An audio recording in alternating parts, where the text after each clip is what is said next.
Hello there. So I'm definitely on a roll when it comes to videos these days. I just kind of think it's my escape from the family. What is this? What is this mysterious light?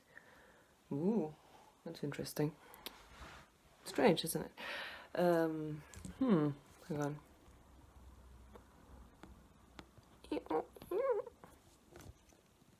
Great. So that was just my phone being dirty. Now, hang on. What's happening? Anyway, I'm sure it's ghosts. So So yes, before I attack last day of boxing and unboxing and deboxing and inboxing, I will talk to camera because it's a great way to procrastinate on other things. Um, so yesterday my mom found yet another box full of stuff that I was perfectly fine not being aware of. So it was like, oh, hang on, I found your stuff. I think this is yours as well. And there's like another box full of rubbish. And these were, I already went for a lot of pictures yesterday. I was just sitting in a garage and just, putting it on piles. And again, I honestly, I was perfectly fine not remembering a lot of this. So of course there's a lot of funny stuff and you think like, oh, dark curiosity began somewhere. And there was I don't know what was wrong with me and what was I aiming for. But yes, my photography skills were definitely um, not very yes, they needed some work. But anyway, that kind of made me think. I found a lot of pictures from my childhood, and a lot, I mean, a few.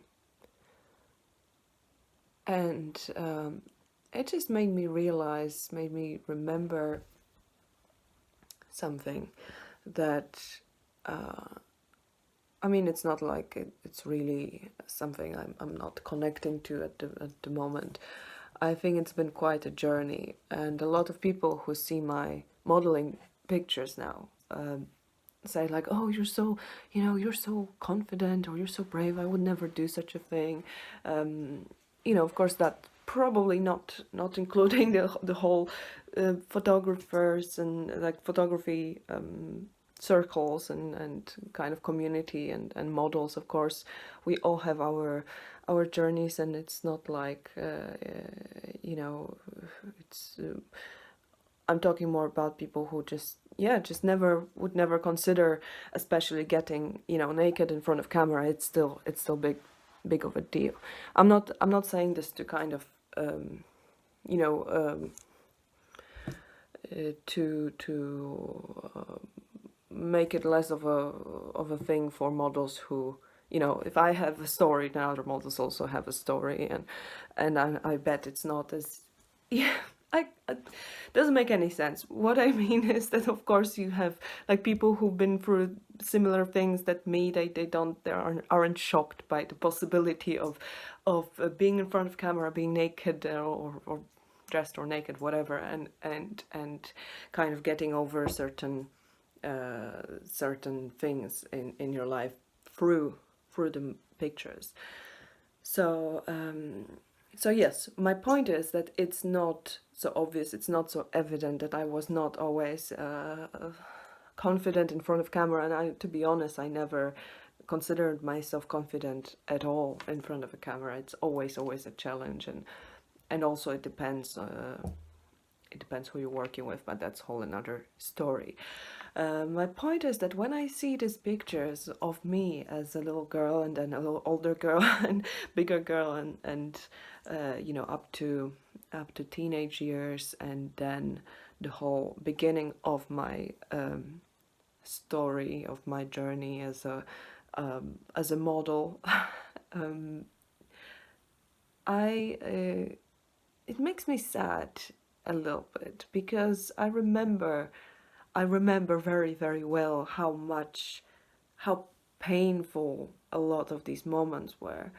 and how difficult it was for me to ever be photographed and see myself on the pictures, and how you know, at the beginning, in the very beginning, I suppose you don't really think about it much, maybe I didn't think about it as much. I never liked myself particularly, I think, but it wasn't such a big of a deal until maybe a little bit later. I'm trying to think what was the first moment I remember that I hated myself on the pictures and that I thought that I'm ugly. Because when you think about it, is a child really, you know, born with this idea, oh my god, I'm ugly? You know, it had to come from somewhere. And I'm trying to trace this moment back. Because, you know, some pictures I'm thinking like, oh, I look kind of happy, you know, to be photographed. I don't seem to be running away. But then I remember other pictures and I'm like, fuck, I was just convinced. I mean, I was always kind of, I think I was always standing out in a way that I was very serious in many ways. Um, what a surprise, isn't it? So I was very serious on the pictures, especially always, and I always looked kind of like reserved and yeah, and a bit beyond my my age, and I would always wear rather dark clothes, and which part of this is me just, you know, being serious and dark in a way, but and which one is my family that kind of always wanted me to wear these kind of dark, especially dark navy for some reason. That was the thing, like that was the main theme, and I hated navy. I mean navy blue, right? That's the name. And yeah, so I ended up with this like good quality dark clothes that were so not fun. I mean, of course, when you're then I was kind of fighting for some crazy Chinese dragons on my jeans, you know, like the bell jeans or whatever. Anyway, that's a whole that's a whole other traumatic subject. Let's focus on photography.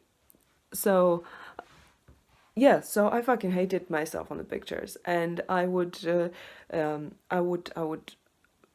know, then you grow up, and of course you change, your body changes, and that sucks because you think you'll always be able to eat whatever the fuck you want. And I was this kind of kid that we always had sweets around since I can remember. So it's actually like now, of course, it influenced. Fuck, you know, my hand has been a feast for mosquitoes. I just noticed. Okay, um, it, so that's why it was hard later on to kind of get rid of sugar for me. It's we're just so fucking used to it, and it's not just an addiction, but also somehow this kind of sentimental addiction to, you know, it kind of imprints itself as a positive memory, and it's always been a part of very positive moments in the family, you know. So it's been, you know, all the nice times, all the Christmases or whatever. There's been always a lot to eat basically, and yeah, so all this ties together. But of course, when your body changes and suddenly you realize that actually, actually we have a problem here, and you become even more self-conscious, and yeah, then it really hits you. So I think one of the things was that the tendency of my family to be critical and kind of not just critical, but critical in a nice way, you know, like everybody just wants better for you because you never know, you cannot possibly know what's good for you. So they always have some comment. So the, you know, my body from the early age was like a subject of discussion, you know, and so it's like, fuck, no wonder you grow up a little bit self-conscious when it's like always, and I'm now I'm coming back, and this is this hasn't stopped. It's just, it really, I'm in awe. I'm amazed how long we can just like stick to the same fucking loops, same habits. Anyway, so yeah, so imagine a kid, right? And whatever you do, it's gonna be like, okay, but okay, you can wear something different. Okay, to the point. And later on, I was, I put on some weight, and then I was losing weight, and it's like, oh, okay, you look better, but still. And it's like, what the fuck? What's wrong with you? And yeah, it's like, wonder, how a young self-conscious person can take this sort of shit.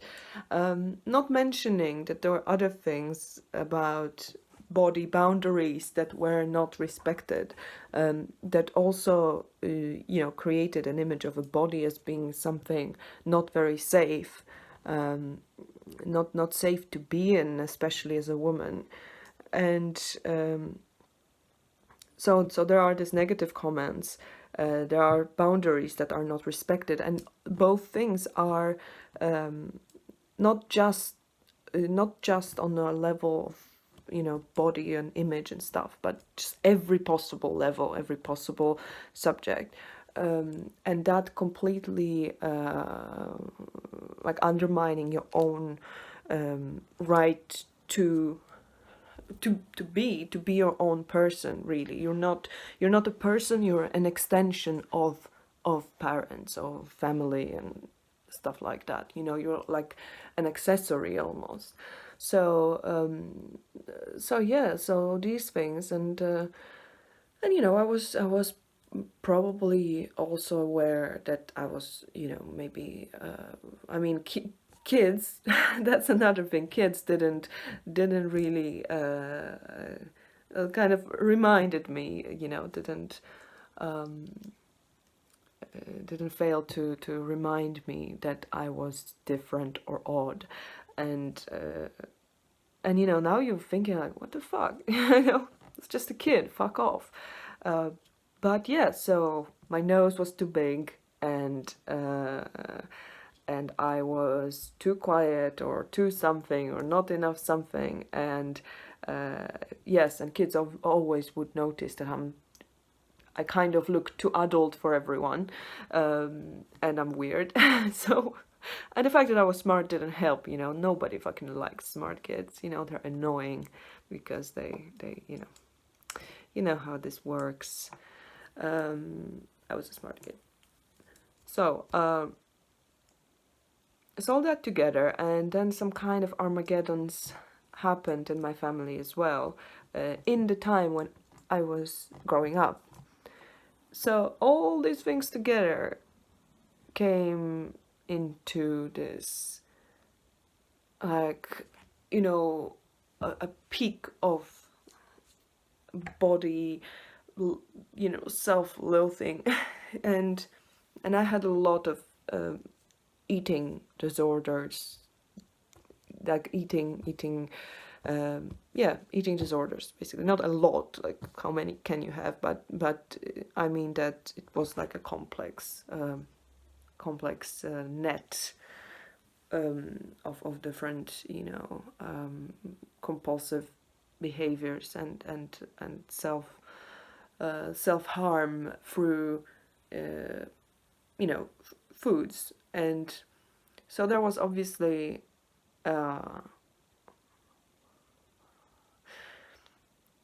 it's kind of weird. It's kind of weird to say, because people think that you can't possibly.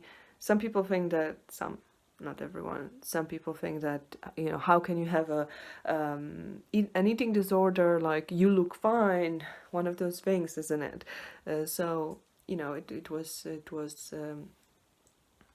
I don't know if that serves anything to kind of go into details of what I was capable of, and how I was coping with that. But definitely, there were periods basically of I had this bulimic tendency, so there were periods of me not eating for 3 days and then eating everything, including uh, frozen pizza, without really even like heating it up or anything. And I would just eat anything.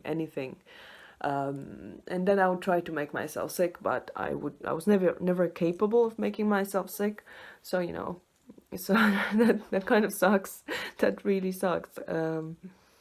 Not that I'm no, that not that that's the ideal there, but um, so, and I've been on and off struggling with this for years, really. And in this period there wasn't really there weren't a lot of pictures of me, and I would really avoid them. And I would really get obsessed with how I looked, and I just feel sad for how much time and kind of energy and happiness it drained out of me.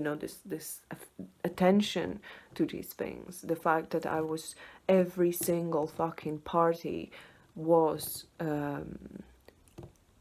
kind of influenced by this awareness, by this fear, by this compulsions, and this kind of obsessive thinking about food. Like every school trip, every date, everything, and it just drained so much of my life, life force. And what didn't help is that I had a lot of allergies and a lot of problems, and it's hard to, at some point, to say what came first, and what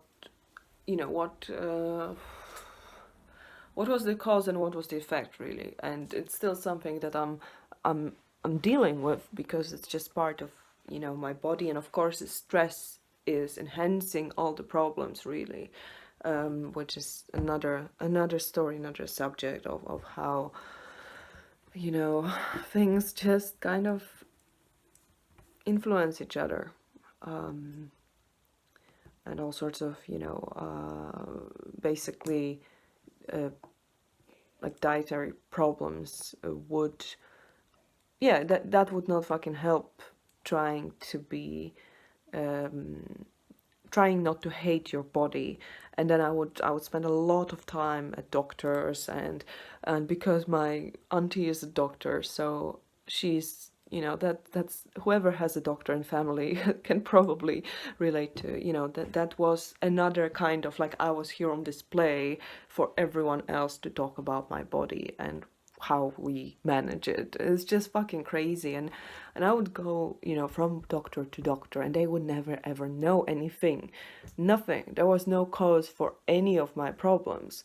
So it was one of those things, and it lasted till till now. It is still going on. Like I really have to be very careful with my body, and I'm the only person who really knows what's going on. There's like none of conventional doctors ever been of help in regards of these things. So sorry. It's yeah, so I kind of developed also a distrust to conventional medicine, but not meaning that I just grasp to every alternative idea, but I can relate, I can understand why people do that, because it's very frustrating. um, so um, so yeah, these things that then kind of echoed throughout my life later on.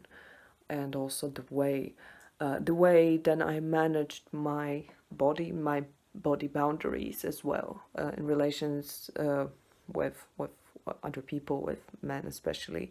That also I think took its toll. This kind of this notion that your body isn't really fully yours. And there were moments when I would that's another thing, that's another aspect of this really complex tapestry of how your self image and your boundaries and your the whole like structure of your body management is created by this little things and thoughts and events, and that often aren't really your own construct. They come from somewhere, from, obviously from family, and then they kind of echo and mirror in other events and situations. And of course, I don't think I have to say that that kind of subconsciously creates certain belief that then recreates itself further in life. So, to confirm and reaffirm itself, right? So, yes, a lot of time in my family, for example, there was you can't really this would be like a whole another fucking book and TV program of how the ways that family fucks you up. But thanks mom, thanks dad. When some people believe that you choose your family, right? At some point, I don't know exactly, you're kind of like in a waiting room between lives, and you just browse your families, and you're like, oh, okay, yeah, they look like nice guys, or they look like they have what I need. Am I in focus here? Anyway, so yeah, so I'm just thinking like, what the fuck? What was I thinking? And but then I think like, maybe there was no I was not possible it wouldn't be possible for me to exist as I am in any other circumstances. So in the end of the day, I needed that dysfunctional family to become who I am now, and I should be grateful for that, and I am. It doesn't change the fact that it's fucked up. But yes, back to the thing. Saying no wasn't really something that you were allowed to do. On the surface, yes. On the surface, everything was great, because my family had a very strong notion of taking care of appearances.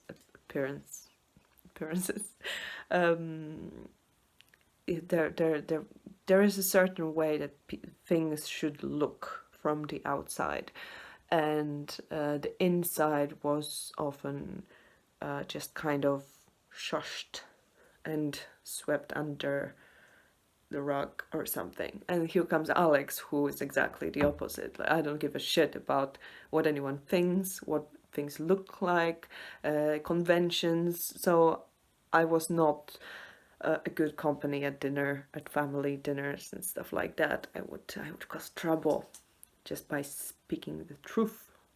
The truth. So yes, nope. So yeah, there was this thing that if you say no, if you oppose whatever is the, like, assumed power dynamics or system, you've been just considered rude, and probably, yes, you're gonna be guilt tripped, and whoever is on the other side will make themselves a victim of your unacceptable behavior. So of course there were moments when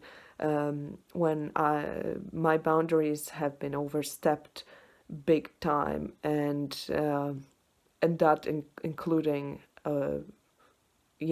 my possession of my body and my body boundaries, and the way I was touched, and I did not want to be touched, and that was just kind of another way to deal with that would be to laugh, like, it's just a joke, and I think a lot of people can relate to that, and that creates this kind of and of course you're being embarrassed in many ways, not just the first time you're being embarrassed because of the situation, because of somebody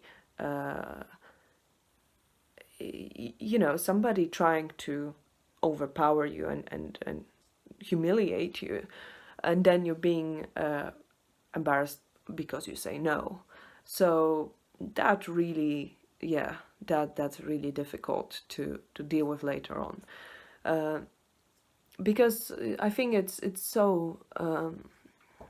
What makes it difficult is that it's because it's embarrassing. I think we might want to forget about it, and when we forget about it, well, we don't really forget about it. We repress it. We hide it somewhere, and it's there. It grows. It rots on its own somewhere, and of course, it rules later on. So, all that, fucking, I don't know. Since, yeah, I can remember.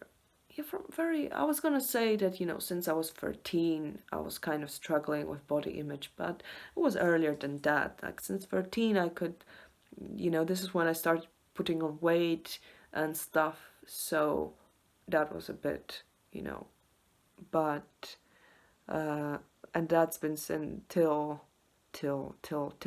always, I never would say like it completely went away to be completely free of certain like ripples on the water.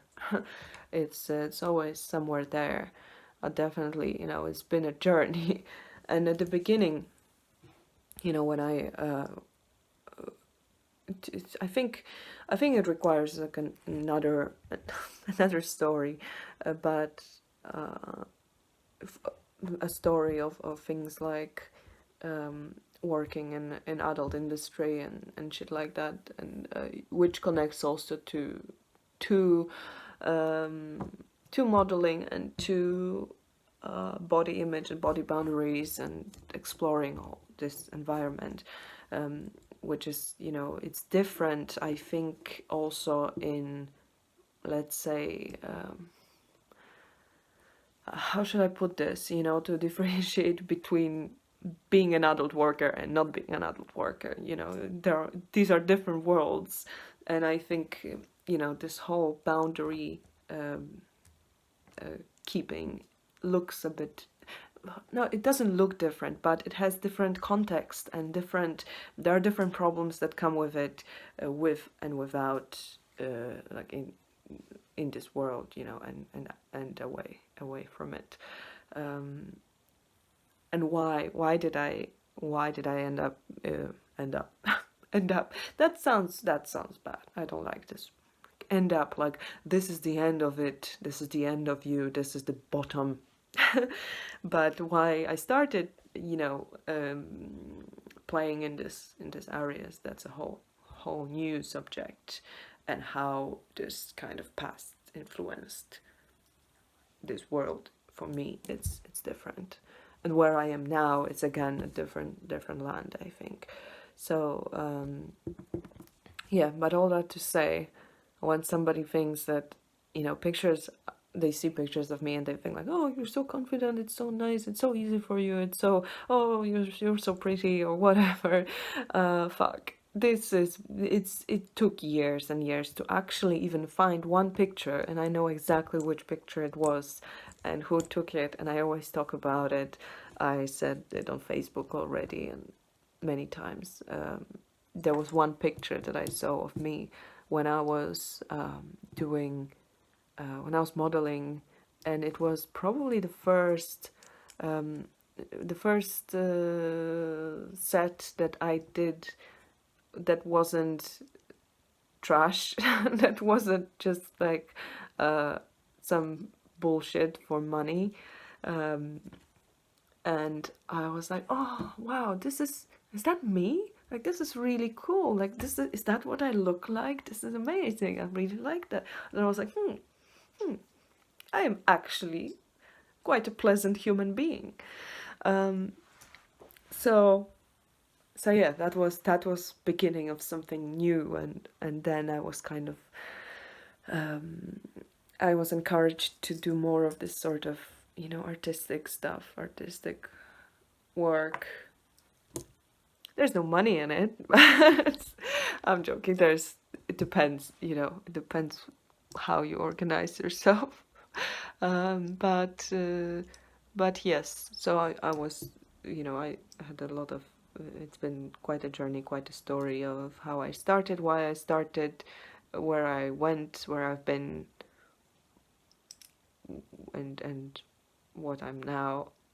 And it's been a journey of self journey of self. And sometimes I'm still looking at in the mirror and my face changes because I'm older, or because I eat something that I shouldn't be eating, or because I lose weight, I put on weight, or whatever. And you just have these ideas of what looks more like you and what looks less like you. And sometimes like recently I've been, I mean, there are some things that I have to do, but like I can see basically, for example, if if you drink, it shows on your face. This is something that shows immediately. And then I look in the mirror and I'm like, even if I've been drinking like last night or something, and then I look and I'm like, that doesn't look like me. I don't like that.